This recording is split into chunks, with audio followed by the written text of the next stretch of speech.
Welcome to Amherst, Massachusetts. We're in front of the former town hall, now a city hall. It was made in the year 1890 because the Palmer House before it had burned in the fire in 1888. So it got replaced by this more beautiful structure itself. Now, as you can see, it has a very unique look. The style is the same that Henry Hobson Richardson used. He was the most famous architect in American history, but he didn't design this building. But his style was so popular that even in 1890, 5 years after he died, his associates were still using it. And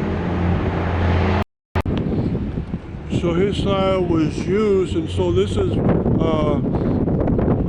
named after Richardsonian Romanesque style. The deep windows, the Romanesque full curve around the arch of the windows, and the use of rounded towers and square towers, the use of heavily pointed gables, and very narrow turret style windows throughout. Granite is used on the base and around the fenestration, and brick facade is used around the rest of it.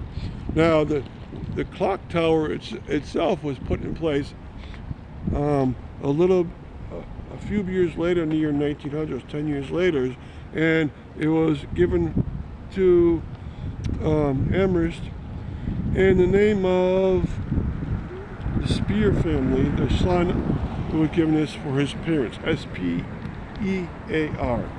And then the other plaque on the base, near the base, tells you that it's 4 Boltwood Avenue, and the other one says that in memory of Ebenezer Mattoon, named after the Mattoon DAR Society that was based in Amherst. All right. Now, Amherst is no longer town, they still use the name Town of Amherst as part of the changeover to the city government. They were allowed legally to keep the name as Town of Amherst. All right, now you can see it's a beautiful facade. Next to it is the present Grace Episcopal Church. Down its left side is a beautiful little park, and we're in the business district. All right, and what we're going to do is instead of doing a panoramic in a circle, we're going to do a sweep up and down the sides. All right. There's a side, and it'll give you a much more graceful look at it.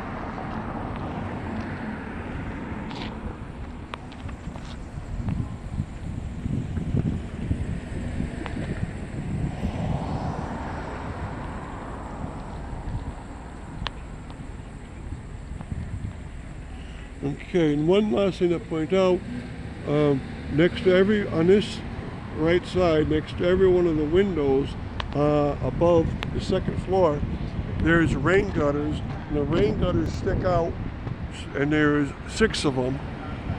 A very imaginative use of brackets, and they can throw the water outwards. That's a wonderful concept.